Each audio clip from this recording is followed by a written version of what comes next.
Hi guys, जैसा कि आप लोगों ने इसके पहले वाले वीडियो में उत्तल दर्पण के द्वारा बनने वाले प्रतिबिंब के बारे में जाना। हम इस वीडियो में जो टॉपिक पढ़ने चल रहे हैं, इस टॉपिक में हम ये जानेंगे कि अवतल दर्पण और जो उत्तल दर्पण होता है इसका उपयोग कहाँ कहाँ पे करते हैं, किस किस कंडीशन में, किस किस स्थिति में करते हैं। जो अवतल दर्पण है या जो उत्तल दर्पण है इसका उपयोग कहाँ किया जाता है, आइए देखते हैं।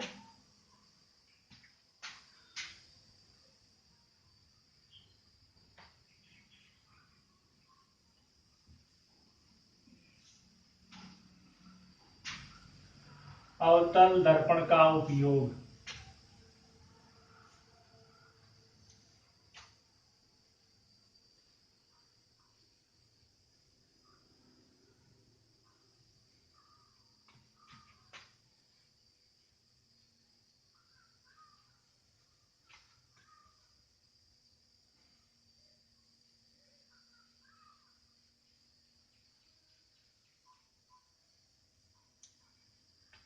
यूज ऑफ कनकेव मिरर, अवतल दर्पण का उपयोग।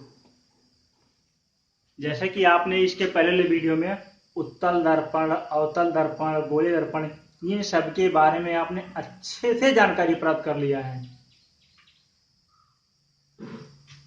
हम थोड़ा ये देखते हैं कि जो टॉपिक हम पढ़ते हैं इन्हें याद कैसे रखें।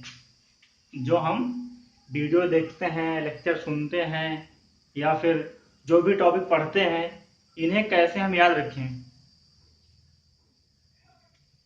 क्या होता है, जिस प्रकार से हमें पर डे अपने आप को संतुलित बनाए रखने के लिए हष्ट पुष्ट क्या करना पड़ता है, सुबह शाम दोपहर तीनों टाइम अच्छे से नाश्ता करना पड़ता है, खाना पड़ता है, रोटी खानी पड़ती है। ठीक उसी प्रकार से हमें एक टॉपिक को लगभग पर डे ना सही तो तीसरे दिन जरूर इसे पढ़ना पड़ता है। और पढ़ते कैसे हैं, ये नहीं कि बुक उठाए या फिर टॉपिक लिए बस पढ़ लिए, ऐसे नहीं।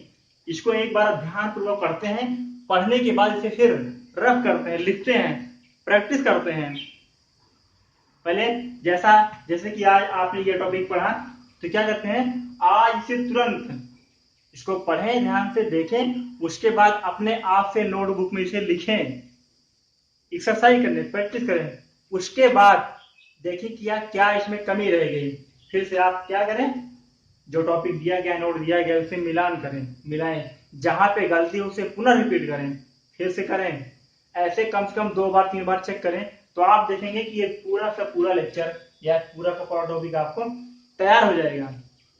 जब आपका टॉपिक तैयार हो जाए तो अगले दिन रेस्ट ले लें, अगले दिन फिर देखेंगे, आप उसको उठाएंगे, अपनी कॉपी लेंगे, पेन लेंगे और उस टॉपिक को लिखेंगे। और जैसे लिखना शुरू करेंगे कुछ देर तक हम लिखे ही होंगे, कुछ टॉपिक चले ही होंगे, क्या होगा, कुछ ना कुछ माइंड से निकल गया होगा, भूल जाएंगे। तो हम क्या करते हैं, इस दशा में देखें कुछ टॉपिक हम भूल गए हैं तो जो जो मुझे आता है वो टॉपिक सारा हम लिखते जाते हैं। टॉपिक लिख लिए, लिखने के बाद देखते हैं जहां जहां पे हम उसको चेक करते हैं, फिर से अपनी नोटबुक से उसको मिलाते हैं। जब मिलाते हैं देखते हैं कहाँ कहाँ पे गलती है, क्या क्या हमने नहीं लिखा है, कहाँ पे कॉमा नहीं लगाया, कहाँ पे स्टॉप नहीं लगाया गया है, कहाँ पे क्या गलतियां हैं, उनको हम ढूंढते हैं और पुनः उसको रिपीट करते हैं। फिर वो एक बार रिवीजन हो जाता है, देखते हैं फिर क्या होता है, रिवीजन हो जाता है। फिर क्या करते हैं, एक बार अच्छे से आप पढ़ लेते हैं, एक बार अच्छे से पढ़ लेते हैं, पढ़ने के बाद फिर प्रैक्टिस करते हैं, रफ कॉपी में फिर से प्रैक्टिस करते हैं तो देखते हैं क्या हो जाता है, तैयार हो जाता है। फिर क्या करते हैं, लगभग 2-4 दिन बीत जाता है, हफ्ते, फिर इसको रिपीट करते हैं, सेम प्रक्रिया, ऐसे पुनः लगभग सेम प्रक्रिया रिपीट करते हैं तो आप देखते हैं कि 2 से 4% तक ही भूलते हैं आप और लगभग आपको याद रहता है। फिर क्या करते हैं, थोड़ी दिन इसी प्रकार रुक जाते हैं, लगभग महीनों, 15 दिन, महीने, फिर इसको रिपीट करते रहते हैं। मतलब एक टॉपिक को महीने में लगभग 4-5 बार रिपीट करना पड़ता है। ठीक उसी प्रकार जैसे अपने आप को अच्छे ढंग से बनाए रखने के लिए पर डे रोटी खानी पड़ती है, पर डे खाना खाना पड़ता है, ठीक उसी प्रकार से या तो ऊँट की तरह हो, एक दिन पानी पी लो, महीने में चले, ऐसा तो हो नहीं सकता है। फिलहाल आप समझदार ज्यादा हैं। देखते हैं अवतल दर्पण का उपयोग, यूज ऑफ कनकेव मिरर, मतलब जो ये अवतल दर्पण है कहाँ कहाँ उपयोग होता है, हम देखते हैं। फर्स्ट पॉइंट,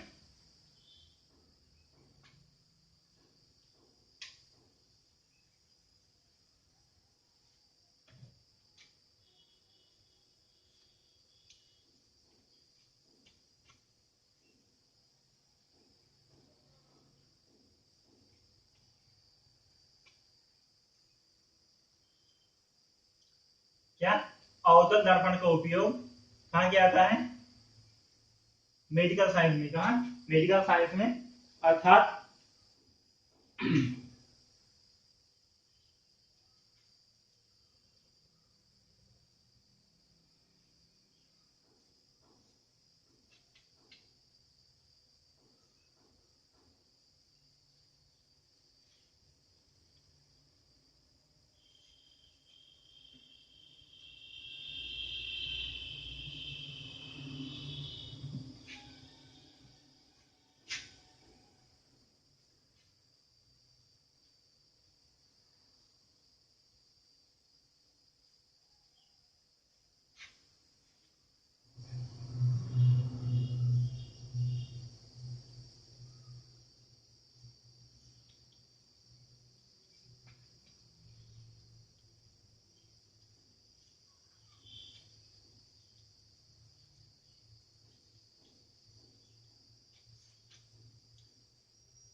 पड़ता है।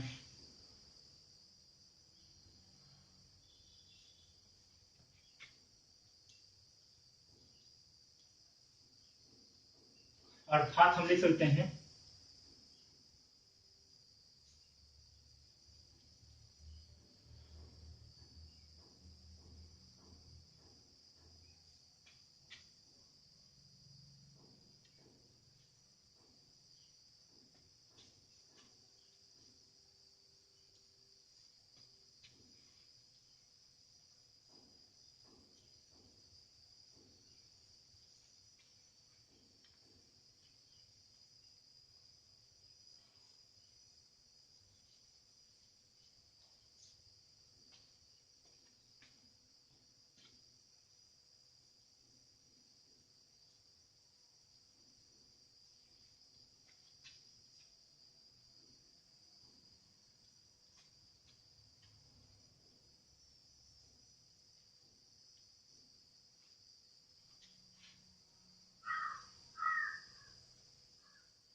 डॉक्टर छोटे अवतल दर्पण का उपयोग करके दर्पण के द्वारा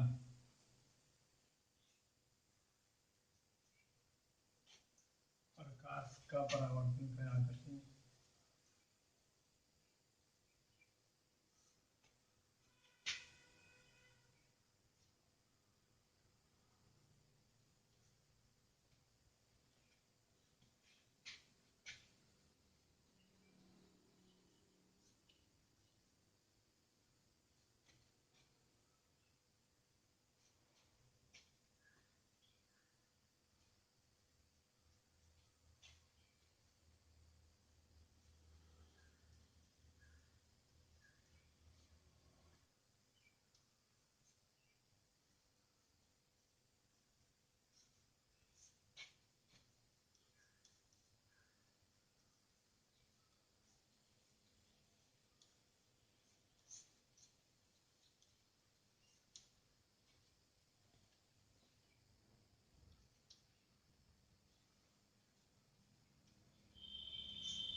अवतल दर्पण का उपयोग मोटर कारों, रेल इंजनों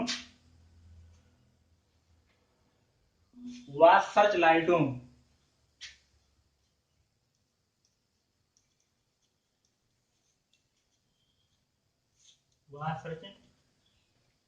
में परावर्तक के रूप में जाता है।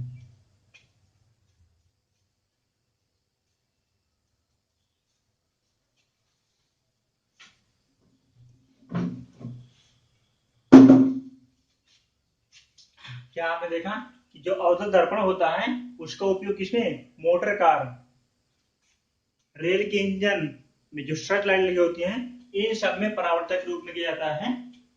आइए देखते हैं उत्तल दर्पण के उपयोग। क्या उत्तल दर्पण का उपयोग देखते हैं, इसके बारे में क्या जानकारी है।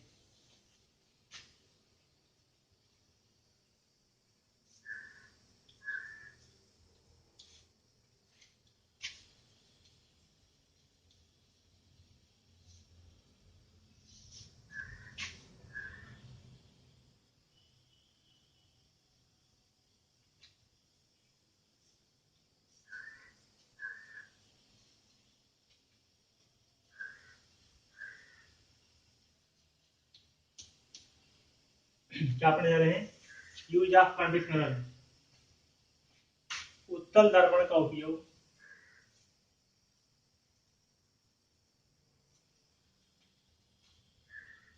उत्तल दर्पण का उपयोग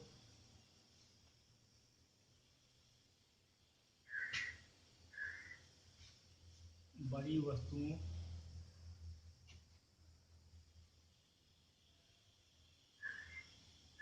को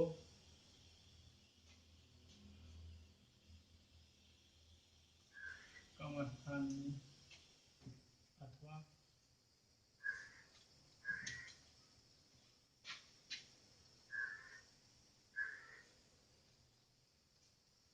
छोटे रूप में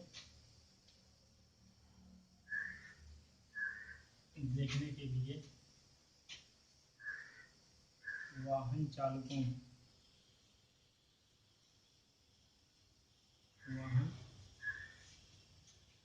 के बगल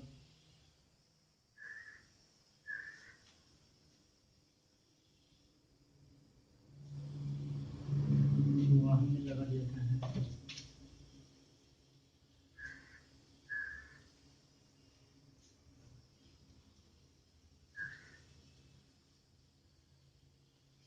तो आपने अवतल दर्पण उत्तल दर्पण के बारे में आपने पढ़ लिया। सबसे पहले आपने क्या पढ़ा, प्रकाश क्या है, फिर किरण क्या है, उसके बाद प्रकाश के परावर्तन नियम क्या हैं, उसके बाद आपने प्रकाशिक केंद्र क्या है, किरण क्या है, इन सभी चीजों के बारे में पढ़ा। उसके बाद गोले दर्पण के बारे में पढ़ा, समतल दर्पण के बारे में पढ़ा, गोले दर्पण के अंतर्गत उत्तल दर्पण अवतल दर्पण के बारे में पढ़ा। उसके बाद इनसे संबंधित जो परिभाषाएं थी, जैसे कि मुख्य अक्ष क्या है, परावर्तक तल क्या है, फोकस तल क्या है, फोकस त्रिज्या क्या है, वक्रता केंद्र क्या है, फोकस दूरी क्या है, फोकस सीएफ क्या है, इन सभी के बारे में पढ़ा। उसके बाद अवतल दर्पण से बनने वाले प्रतिबिंब के नियम पढ़ा, उत्तल दर्पण से बनने वाले प्रतिबिंब के नियम पढ़ा। उसके बाद अवतल दर्पण से बनने वाले प्रतिबिंब के बारे में पढ़ा। उसके बाद उत्तल दर्पण से बनने वाले प्रतिबिंब के बारे में पढ़ा। उसके बाद उत्तल और अवतल दर्पण के उपयोग पढ़ा। अब इसके बाद हम पढ़ने जा रहे हैं दूरियां नापने के निर्देशांक ज्यामिति की चिन्ह।